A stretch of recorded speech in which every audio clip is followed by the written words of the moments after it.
এটার অভিব্যক্তিটা হচ্ছে যে এটা আমাদের বাংলা লোকসংস্কৃতি নিয়ে যারা কাজ করছেন এবং এর সাথে যারা জড়িত আছে এই আনন্দটা আমরা সবাই ভাগিদার। হ্যাঁ, তো সে বিধায় আমার তো ভালো লাগবেই, আমি আপনাদের মাঝে একজন সাধারণ সদস্য, সেই আনন্দ আমিও ভাগিদার। কোক স্টুডিও এটা আমার সাথে যোগাযোগ হয়েছে আমার ছোটো ভাই সাগরের মাধ্যমে। তো সাগরের নাম্বারটা আমি দিয়েছিলাম, তো ওরা সাগরের সাথে যোগাযোগ করে এবং ওর মাধ্যমেই আমার অত্যন্ত আস্থাভাজন প্রিয় ভাজন প্রীতম ও সঙ্গীত পরিবারে বিখ্যাত সঙ্গীত শিল্পী আমাদের প্রয়াত শ্রদ্ধেয় খালিদ হাসান মিলুর সুযোগ্য উত্তরসূরি। তো প্রীতম আমাকে বিষয়টি অবহিত করেন। তো পরে আমি রেকর্ডিং তারিখটা আমার ব্যস্ততার কারণে আমি দিতে পারছিলাম না, 3 বার পরিবর্তন হয়েছে।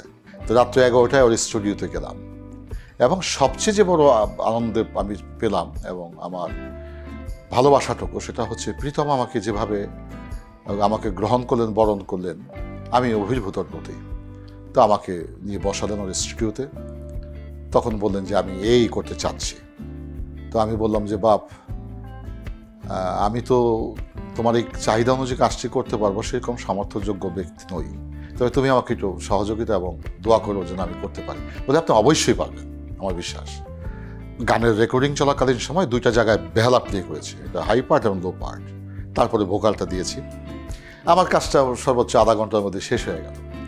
তো এই কাজটা তো যেহেতু ট্র্যাক মিউজিকে রেকর্ডিং করা, কাজটা একটু কঠিন। তো হয়ে যাওয়ার পরে ও আমাকে হঠাৎ করে কয়েকদিন পরে বললো যে আপনার ভোকালটাকে খুব পছন্দ করেছে সবাই।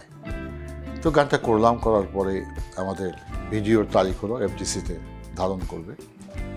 তো সেই যখন গানটাকে ভিডিওলাইজ করতে গেলাম এফডিসিতে, স্টেজ এবং ডেকোরেশন যেগুলো ছিল ওগুলো দেখে আমি অভিভূত যে কিভাবে সম্ভব।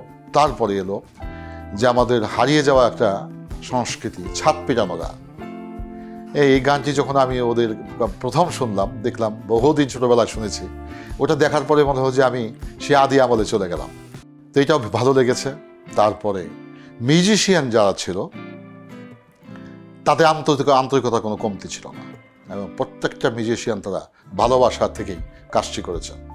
লোকসঙ্গীত শিল্পীরা যে পারে না এরকম বিষয় না, লোকসঙ্গীত শিল্পীরা যে আধুনিক ইনস্ট্রুমেন্টের সাথেও গান গাইতে পারে তার বহিঃপ্রকাশ হচ্ছে কোক স্টুডিও, আমাদের মালময় গানটি। তো সে বিধায় আধুনিকতায় মান নষ্ট হয় না, মান নষ্ট হয় যদি বিকৃতি করা হয়। ভাষার এবং সুরের বাণীর যদি বিকৃতি ঘটানো হয় তাহলে সেটা মান নষ্ট হয়ে যায়।